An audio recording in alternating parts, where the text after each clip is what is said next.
The mastermind. One who never turned his back but marched breast forward, never doubted clouds would break, never dreamed though right were worsted, wrong would triumph, held we fall to rise, are baffled to fight better, sleep to wake. Browning. Among your friends there is one of those men who doesn't have much use for the word can't. You marvel at his capacity for work. You'll admire him more the longer you know him. You'll always respect him. For he not only has made good, but he always will make good. He has found and appropriated to himself the talisman of Napoleon, absolute confidence in himself. The world loves a leader. All over the world, in every walk of life, people are eagerly seeking someone to follow. They want someone else to do their thinking for them, they need someone to hearten them to action, they like to have someone else on whom to lay the blame when things go wrong, they want someone big enough to share the glory with them when success crowns his efforts. But to instill confidence in them, that leader must have utter confidence in himself. A Roosevelt or a Mussolini who did not believe in himself would be inconceivable. It is that which makes men invincible, the consciousness of their own power. They put no limit upon their own capacities, therefore, they have no limit. For universal mind sees all, knows all, and can do all, and we share in this absolute power to the exact extent to which we permit ourselves. Our mental attitude is the magnet that attracts from universal mind everything we may need to bring our desires into being.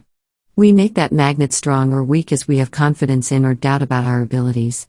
We draw to ourselves unlimited power or limit ourselves to humble positions according to our own beliefs. A long time ago, Emerson wrote, "There is one mind common to all individual men.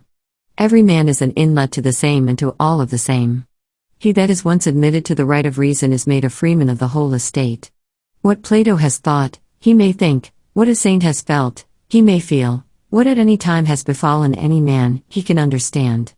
Who hath access to this universal mind, is a party to all that is or can be done, for this is the only and sovereign agent." The great German physicist, Nernst, found that the longer an electric current was made to flow through a filament of oxide of magnesium, the greater became the conductivity of the filament. In the same way, the more you call upon and use your subconscious mind, the greater becomes its conductivity in passing along to you the infinite resources of the universal mind. The wisdom of a Solomon, the skill of a Michelangelo, the genius of an Edison, the daring of a Napoleon, all may be yours. It rests with you only to form the contact with universal mind in order to draw from it what you will. Think of this power of the master mind as something that you can connect with at any time. It has the answer to all of your problems. It offers you freedom from fear, from worry, from sickness, from accidents. No man and no thing can interfere with your use of this power or diminish your spare of it. No one, that is, but yourself. Don Carlos Musser expresses it well in "You are, because of the law of gravitation, the apple falls to the ground. Because of the law of growth, the acorn becomes a mighty oak. Because of the law of causation, a man is as he thinketh in his heart.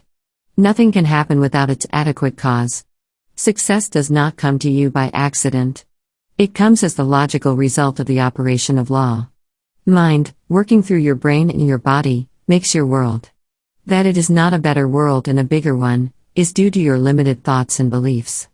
They dam back the flood of ideas that mastermind is constantly striving to manifest through you. God never made a failure or a nobody. He offers to the highest and the lowest alike all that is necessary to happiness and success. The difference is entirely in the extent to which each of us avails himself of that generosity. There is no reason why you should hesitate to aspire to any position, any honor, any goal, for the mind within you is fully able to meet any need. It is no more difficult for it to handle a great problem than a small one. Mind is just as much present in your little everyday affairs as in those of a big business or a great nation. Don't set it doing trifling rums in arithmetic when it might just as well be solving problems of moment to yourself and the world. Start something. Use your initiative. Give your mind something to work upon. The greatest of all success secrets is initiative. It is the one quality that more than any other has put men in high places. Conceive something. Conceive it first in your own mind. Make the pattern there, and your subconscious mind will draw upon the plastic substance or energy all about you to make that model real. Drive yourself. Force yourself. It is the dreamer, the man with imagination, who has made the world move. Without him, we would still be in the Stone Age. Galileo looked at the moon and dreamed of how he might reach it. The telescope was the fruition of that dream. Watt dreamed of what might be done with steam, and our great locomotives and engines of today are the result.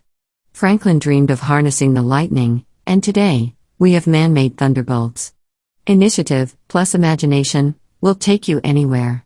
Imagination opens the eyes of the mind, and there is nothing good you can imagine there that is not possible for fulfillment in your daily life. Imagination is the connecting link between the human and the divine, between the formed universe and formless energy. It is, of all things human, the most godlike. It is our part of divinity. Through it, we share in the creative power of the mastermind. Through it, we can turn the most drab existence into a thing of life and beauty. It is the means by which we avail ourselves of all the good which universal mind is constantly offering to us in such profusion. It is the means by which we can reach any goal and win any prize.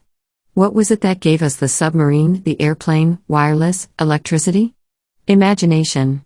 What was it that enabled man to build the Simplon Tunnel, the Panama Canal, and the Hell Gate Span? Imagination. What is it that makes us successful and happy, or poor and friendless? Imagination, or the lack of it. It was imagination that sent Spanish and English and French adventurers to this new world. It was imagination that urged the early settlers westward, ever westward. It was imagination that built out railroads, our towns, our great cities. Parents foolishly try to discourage imagination in their children, when all it needs is proper guidance. Imagination forms the world from which their future will take its shape. Restrain the one, and you constrict the other. Develop the one in the right way, and there is no limit to the other. Uncontrolled, the imagination is like a rudderless ship. Or even, at times, like lightning. But properly controlled, it is like the ship that carries riches from port to port. Or like the electric current, carrying unlimited power for industry and progress. Do you want happiness? Do you want success? Do you want a position, power, or riches? Image them. How did God first make the man? In his image created he him. He imaged man in his mind. And that is the way everything has been made since time began. It was first imagined in mind. That is the way everything you want must start, with a mental image. So use your imagination. Picture in it your heart's desire.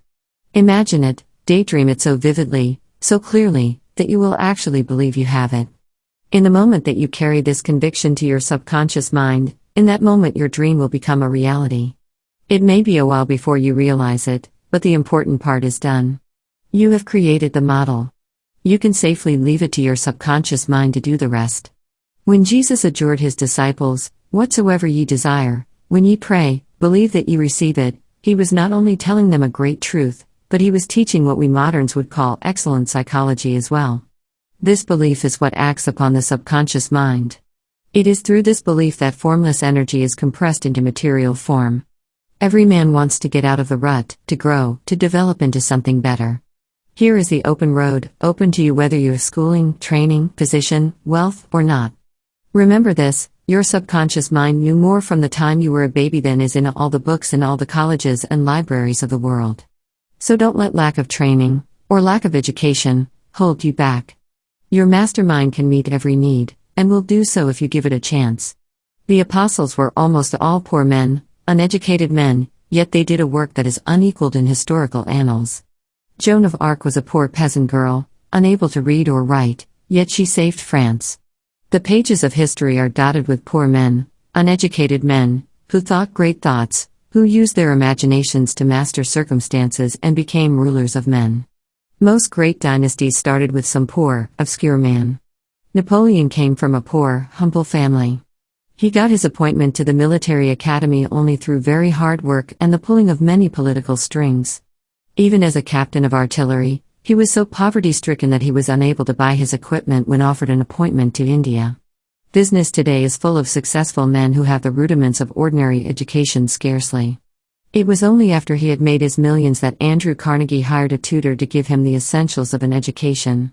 So it isn't training, and it isn't education that makes you successful. These help, but the thing that really counts is that gift of the gods, creative imagination. You have that gift. Use it. Make every thought, every fact that comes into your mind pay you a profit. Make it work and produce for you. Think of things, not as they are but as they might be. Make them real, alive, and interesting. Don't merely dream, but create. Then use your imagination to make that creation of advantage to mankind, and, incidentally, yourself.